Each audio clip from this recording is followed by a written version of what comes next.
নারায়ণগঞ্জের রূপগঞ্জে শীতলক্ষ্যা নদী পারাপারের সময় নৌকাডুবিতে জোবায়ের নামে এক কিশোর নিখোঁজ রয়েছে। রূপগঞ্জ থানার ওসি লিয়াকত আলী জানান, শুক্রবার সন্ধ্যায় নৌকায় করে নদী পার হচ্ছিলেন জোবায়ের, সায়েম, সিয়াম ও রাব্বি। এ সময় মাঝ নদীতে নৌকাটি ডুবে যায়। এতে সায়েম, সিয়াম ও রাব্বি সাঁতরে নদীর তীরে উঠতে পারলেও জোবায়ের পারেননি। তিনি ভোলাবো শহীদ স্মৃতি উচ্চ বিদ্যালয়ে ১০ম শ্রেণীতে পড়ছিলেন। তাকে উদ্ধারে ফায়ার সার্ভিসের একটি দল কাজ করছে।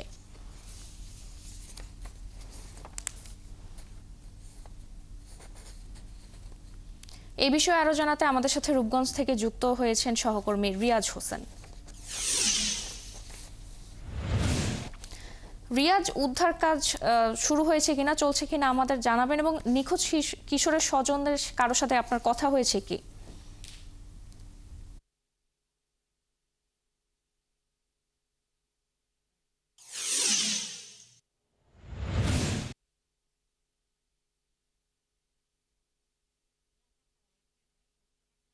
ফারজানা, গতকাল বিকাল ৩টার দিকে ভোলাবো শহীদ স্মৃতি উচ্চ বিদ্যালয়ের ১০ম শ্রেণীর ছাত্র এবং সৌদি প্রবাসী তপনের ছেলে জোবায়ের সে বাড়ি থেকে বের হওয়ার পর থেকে কিন্তু সে নিখোঁজ ছিল। এরপরে কিন্তু তাকে আর পাওয়া যায় না। তবে সন্ধ্যার পরে তারা জানতে পেরেছে যে যে সে সে তাকে খুঁজে পাওয়া যাচ্ছে না। তারপরে তারা জানতে পেরেছে যে যে তার চারজন বন্ধু নিয়ে তারা ওই যে এই এলাকা থেকে বের হয়ে তারা পার্শ্ববর্তী নদী পারাপার হয়ে দাউদপুর এলাকায় গিয়েছিল এবং সেখানে নদীর যে খেয়াঘাট, সেখানে কিন্তু নদী খেয়াঘাটের লোকজনের সাথে একটু দ্বন্দ্ব থাকার কারণে খেয়াঘাট বন্ধ হয়েছিল। এরপরে তারা কিছু দূরে এগিয়ে তারা স্থানীয় যে ক্যাপিটা মেরিনা নামক একটা স্থান থেকে তার এক সহকারী রাব্বি নামে একজনের সাথে ফোন করে তাকে উদ্ধার করার, তাকে পারাপারের জন্য বলে। তখন সে ছোট একটি নৌকা, কোষার নৌকা, যেটা ছোট নৌকা, সেটা নিয়ে সে এবং সিয়াম সহ একজন তাকে নিয়ে সে পারাপারের জন্য ওই পারে যায় এবং ওখানে আসার সময় নদীর মাঝামাঝি আসার পরে কিন্তু সেখানে নৌকাতে পানি ডুবে ঘটনা পড়ে। তখন কিন্তু সেখান থেকে জোবায়ের পানিতে ছিটকে পড়ে। এরপর সে নিখোঁজ ছিল এবং বাকি যারা ৩জন ছিল সেই ৩জন কিন্তু তারা নদী পারাপার হয়ে তীরে আসতে পেরেছে। তবে এই মুহূর্তে আমার সাথে আছে যে ৪ জনের মধ্যে সিয়ামের কাছে জানতে চাইবো আসলে ঘটনা কি হয়েছিল। আমরা এই ঘটনাটা শুরু হয়, ওরা দুইজন হেফার গেছিল প্রথম আতলাপুর গাড়েতে। অনেক গাড়েতে যাওয়ার পরে অনেক গাড়ে গেঞ্জাম হওয়ার পরে অনেক গাড় বন্ধ করে দিছে।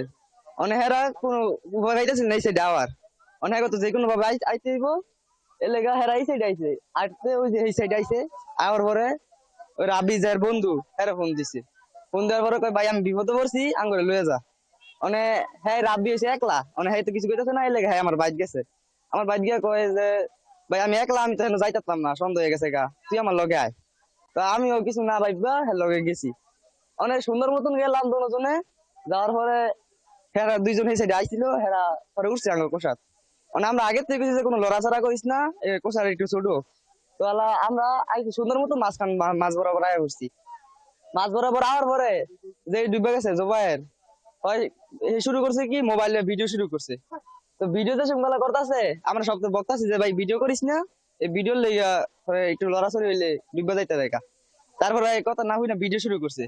ভিডিও শুরু করার পরে তো পানি উঠা শুরু হয়েছে।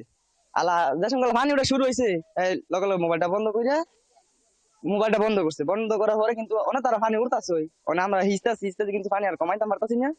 ওই যে এই মাছ বরাবর ডুবে গেছে গা, মাছ বরাবর পোশাকটা ডুবে গেছে। মানে হ্যাঁ করছে কি, হ্যাঁ মোবাইলটা আমার হাতে দিছে, আমার হাতে মোবাইল দিছে, আবার আমার এক হাতে কোষা, আবার এক হাতে মোবাইল। মানে আমি আর আইতাম পারতাছি না, যে জায়গাটা ছিলাম এই জায়গাতে রয়েছি।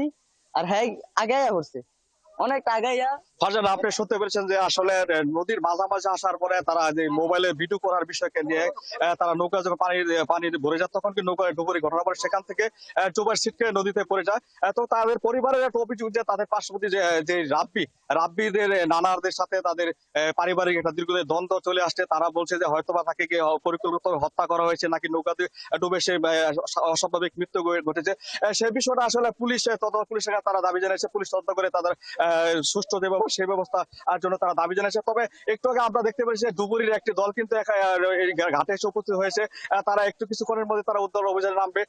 তো ওই নিখোঁজের কিন্তু 14 ঘন্টা পার হয়ে গেছে, তাই কতক্ষণ পরে সেই লাশটা উদ্ধার করতে পারবে সেই জন্য কিন্তু স্বজনরা এবং স্থানীয়রা কিন্তু নদীর পাড়ে তারা ভিড় জমিয়েছে। তারা অনেকে এই তার নিখোঁজের কেন্দ্র করে কিন্তু এখানে ধন্যবাদ রিয়াজ, আমাদের সঙ্গে যুক্ত হওয়ার জন্য। আমরা পরবর্তী সংবাদ সংযোগে আপনার সঙ্গে আবারও যুক্ত হব। দর্শক, নারায়ণগঞ্জের রূপগঞ্জে শীতলক্ষ্যা নদী পারাপারের সময় নৌকাডুবিতে জোবায়ের নামে এক কিশোর নিখোঁজের খবর জানাচ্ছিলেন সহকর্মী রিয়াজ হোসেন।